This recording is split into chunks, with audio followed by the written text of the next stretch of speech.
un campement de guerre et des épées tout droit sorties du Moyen-Âge. Ce week-end, les membres de cette association se transforment en chevaliers pour transmettre leur passion de l'histoire.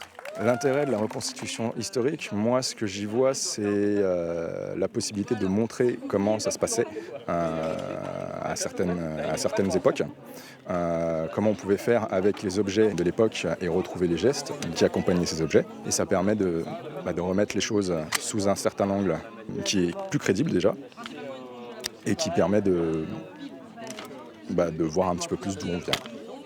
Avec pédagogie, ces passionnés expliquent les détails de la vie au XVe siècle.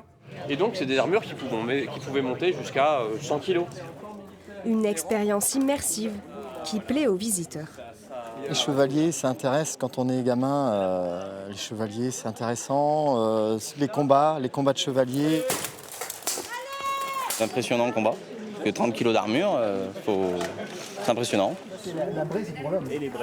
Et puis les costumes, c'est magnifique. C'est une autre époque. L'occasion aussi de revenir sur des clichés bien installés. Oui, il y avait des baignoires pour se laver au Moyen-Âge. Et non, les chevaliers ne voyageaient jamais seuls. Dans les campements, les femmes étaient même nombreuses. Sur un tiers, on a seulement les combattants. Les 2 autres tiers, c'est de la logistique. Donc vous allez avoir tous ceux qui sont responsables de la nourriture, du montage des tentes. Quand il y a des nobles, il y a les serviteurs des nobles. Et vous allez avoir aussi une cohorte de prostituées qui va suivre ce camp, tout simplement pour éviter que les soldats n'aillent commettre différents actes répréhensibles au sein des terres qu'ils allaient traverser, principalement si c'était leur terre ou leur terre d'alliés. Ce soir, le campement quittera la vieille ville de Chauvigny jusqu'à l'été prochain.